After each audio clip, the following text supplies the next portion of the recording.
Welcome back to The Explainer. Today, we're diving straight into a really profound and honestly kind of challenging devotional from Pastor Kyung, originally shared on August 1st. We're going to be taking a journey of deep self-reflection today, exploring the intersections of grace, the passage of time, and exactly how we measure our spiritual lives. Let's get right into it.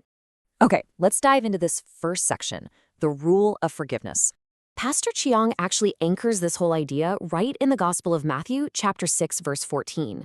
He frames extending grace not just as some nice suggestion, but as a hard and fast divine law. I mean, think about it.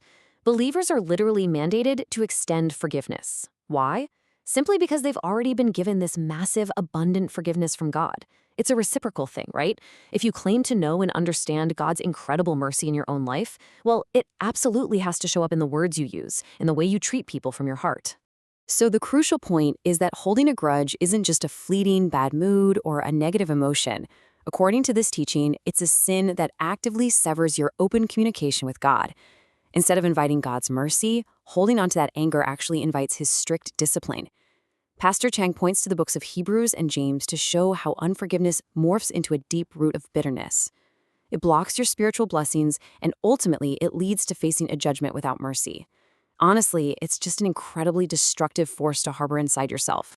And this brilliantly illustrates the sheer hypocrisy of holding on to all that bitterness. Pastor Chiang brings up that famous biblical parable to really drive this home. Just imagine a servant who owes his king this astronomical, totally unpayable debt. We're talking 10 million pieces of silver here. The king, in a huge act of mercy, just wipes the slate clean. Done. But then that exact same servant turns right around, finds a coworker who owes him a measly 10 coins, and actually chokes him, demanding payback before throwing him in jail. It's wild, right? But it perfectly highlights how absurd it is for us to gladly soak up infinite mercy for ourselves, while aggressively refusing to give even the tiniest bit of grace to others. Since we are all relying on grace, Pastor Chiang reminds us there is absolutely zero room for self-righteousness. This leads us to a really pointed reflection. I want you to think about this question Pastor Chiang asks. If you don't forgive those who wrong you or mistreat you, how does that actually affect your relationship with God? Does it stop you from living openly and freely? He's really challenging us here to pause and ask ourselves if we are abusing God's mercy by withholding it from someone else.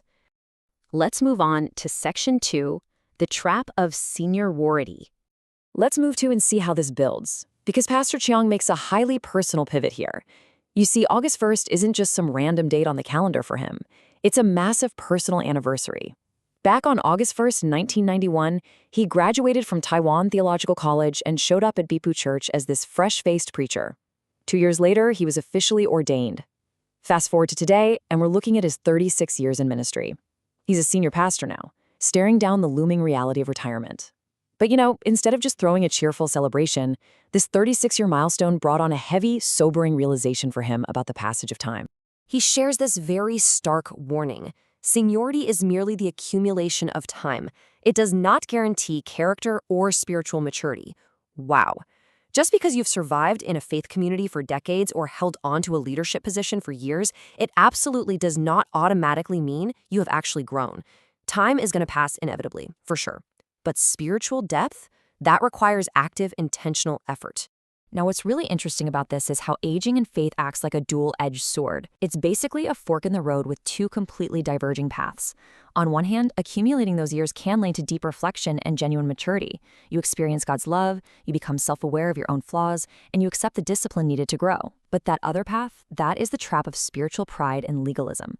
You develop a superiority complex. You start looking down on newer or supposedly shallower believers. You brag about your status, and you rely on your long resume instead of your heart. Seniority can tragically morph into an arrogant trap if we aren't incredibly careful. And that brings us to our final section, the one-day judgment. Pastor Chang grounds this final thought in a concept he simply calls one day, and he breaks it down into 3 inevitable phases. Step 1 is the peak. One day, you might have all the power, the status, the seniority. You feel highly capable, successful, and really good about what you've achieved. But inevitably, we hit step 2. The fall.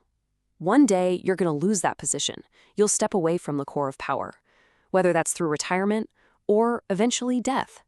And at that stage, it's left to everyone else to judge your legacy. But Pastor Chang warns that the ultimate reality is step 3.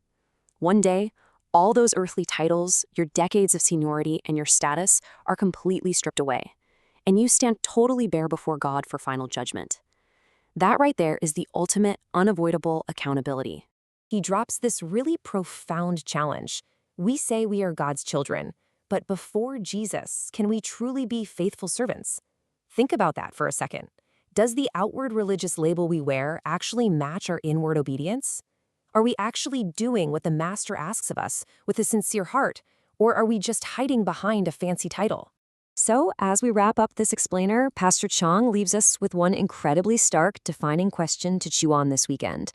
When you finally face that ultimate one day, will you be seen as a good and faithful servant, or a wicked and lazy one?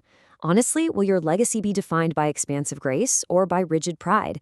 It's something for all of us to think deeply about. Thanks for exploring this with me today.